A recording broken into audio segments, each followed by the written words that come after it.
Monster Hunter World has been announced now for about 10 days, and honestly, when the game was first announced, I was a bit confused. It's not every day you'd see a Monster Hunter, back on PlayStation, and with a global release, no less. And it was really disorientating. And at first, I was a bit concerned. I do admit. I mean, we've also had Double Cross, which is highly anticipated by fans in the West, and it just seemed that Capcom wasn't really giving us what we wanted. But it's a shame we aren't getting Double Cross anytime soon.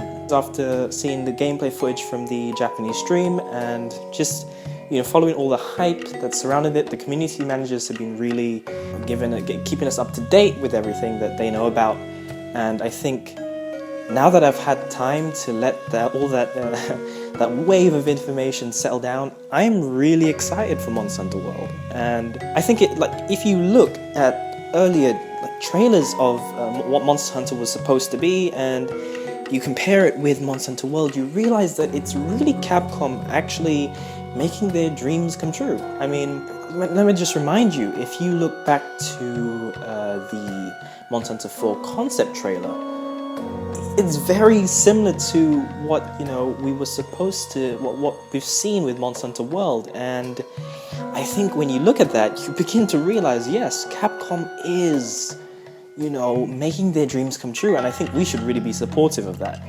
Now, with that out of the way, I wanted to sort of,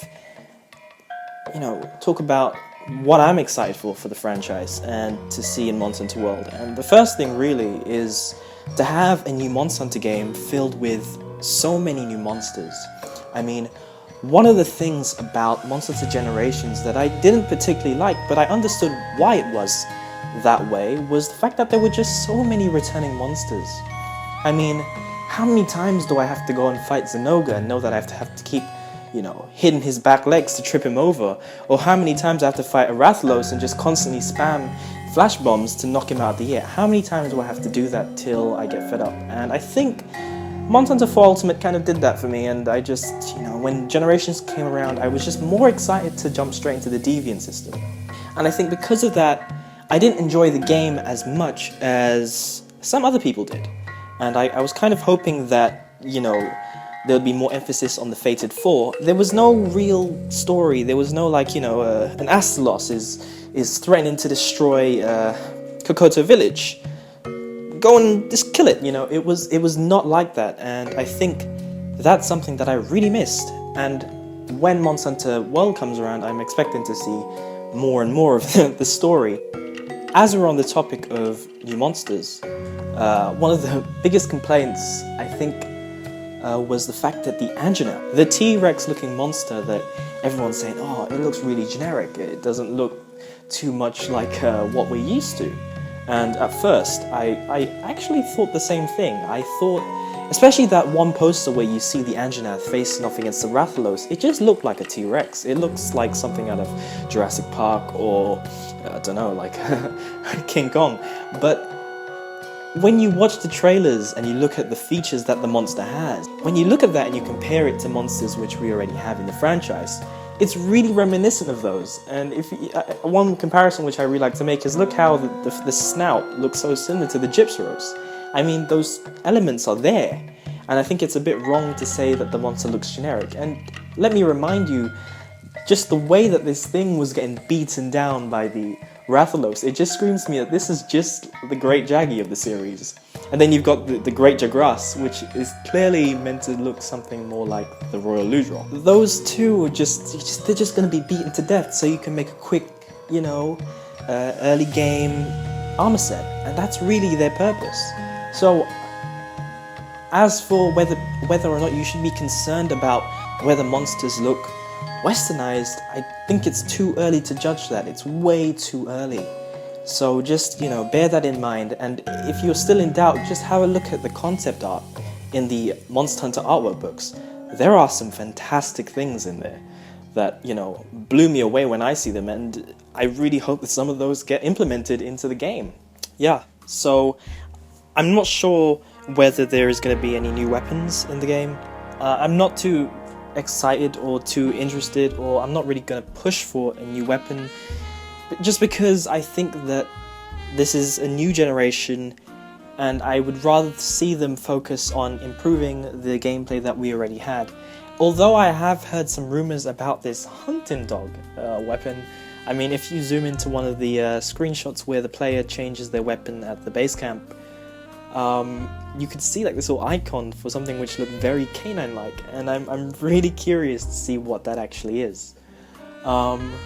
Speaking of which, changing weapons and armor sets at the base camp, that sounds a bit weird, but I think it's actually something that we could probably get used to and probably make use of in ways that we didn't think of before. So I'm really interested to see how that works. The fact that there's also going to be multiple base camps is really cool, because it means that you can fast travel between those, and it should make tracking down a large monster in these huge maps a bit easier, because I was a bit skeptical at first how easy it would be to traverse the maps really quickly, especially for people who like to do time attacks, how easy it would be for them to get to the monster as soon as possible, because it seems like, I mean, the developers have said that the maps are going to be twice as large, so I'm liking how they've improved the UI, although some of it looked a bit weird. I know that the gameplay from the Japanese stream did have the button controls, instructions in the top right hand corner, so I'm pretty sure that that itself is not going to be on your screen constantly, but that should be really interesting just the UI improvement should be really interesting to see. If you look at where the timer is and where the health bar is, you can see it's been it's made more minimal, but at the same time it's still got the crest surrounding it, which looks really nice, and I hope they just keep these features, because it's really what Monster Hunter is all about, in my opinion. I love how there's voice acting. The voice acting is great.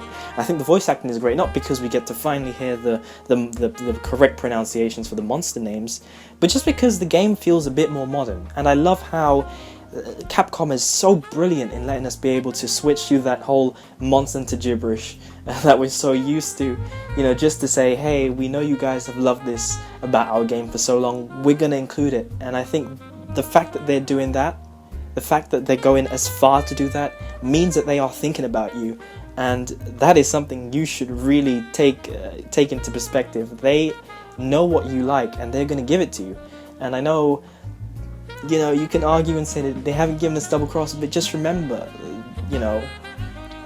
they are giving us the Monster Hunter game that we always wanted. So just, patience. A lot of people have been worried that the new drop-in system will introduce a lot of people who come into your room to leech off rewards, and what I have to say to that is, you need to realize that this is a quality of life improvement, so you don't have to fire a flare. By firing a flare, you're putting yourself at risk, from people who are going to do that, and it is going to happen. But on the bright side, imagine times when you're really stuck fighting a monster and you just really want to get it out of the way. Now you can actually do that. Another thing which once again, if you have seen my videos, you know that I don't own a capture card, so it's been ridiculously hard for me to maintain this channel or even make it grow, because I've been relying so much on screenshots to make my videos.